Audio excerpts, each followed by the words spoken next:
4 साल की प्रशासनिक जड़ता के बाद उल्लासनगर वासियों में जगी विकास की नई उम्मीद। स्टैंडिंग कमेटी तय करेगी शहर की दिशा और दशा। सिटी डेवलपमेंट बनेगी फ्यूचर की राजनीति का गेम चेंजर। नमस्कार, आप देख रहे हैं दबंग हेडलाइंस। प्रशासकीय राजवट के चलते पिछले 4 वर्षों से उल्लासनगर सिटी डेवलपमेंट का अधर में लटक चुका था। विकास योजनाएं फाइलों में लटकी रही और शहर आगे बढ़ने के बजाय डेवलपमेंट पर पूरी तरह ब्रेक लग चुका था। लेकिन अब यह ब्रेक टूटने जा रहा है। 3 जनवरी को महापौर उपमहापौर चयन के बाद स्टैंडिंग कमेटी चेयरमैन का रिक्त पद भरा जाएगा, जिसके साथ ही शहर के विकास को नई दिशा मिलने की उम्मीद जगी है। महापौर उपमहापौर पद को लेकर चला आ रहा सस्पेंस अब समाप्त हो चुका है। इसके बाद सभी की निगाहें स्टैंडिंग कमेटी की कुर्सी पर टिकी हुई है, क्योंकि यह कमेटी नगर विकास, बजट और नीतिगत फैसलों की सबसे ताकतवर इकाई मानी जाती है। प्लानिंग अथॉरिटी यानी महासभा के सक्रिय होते ही उल्लासनगर की दिशा और दशा बदलने की प्रक्रिया शुरू हो सकती है। इस बार शहर को एजुकेटेड महापौर के रूप में अश्विनी कमलेश निकम और उपमहापौर के रूप में अमर लुंड मिले हैं, जिसे शहर के विकास में के लिहाज से सकारात्मक संकेत माना जा रहा है।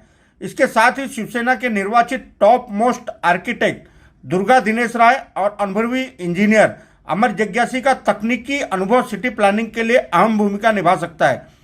यदि उल्लासनगर महापालिका के टाउन प्लानिंग डिपार्टमेंट यानी टीपीडी के चेयरमैन पद पर इन अनुभवी इंजीनियरों को निरंतर दी जा रही है, तो आने वाले 5 वर्षों में शहर की तस्वीर और तकदीर दोनों बदल सकती है। सुव्यवस्थित विकास, मजबूत इंफ्रास्ट्रक्चर और स्पष्ट विजन के साथ उल्लासनगर एक नई पहचान की ओर बढ़ सकता है। बेहतर सिटी प्लानिंग से जहां शहरवासियों के पलायन पर ब्रेक लगेगा, वहीं रियल एस्टेट सेक्टर को भी मजबूती मिलेगी। इसके परिणाम स्वरूप महापालिका की रेवेन्यू में उल्लेखनीय बढ़ोतरी होने की पूरी संभावना है।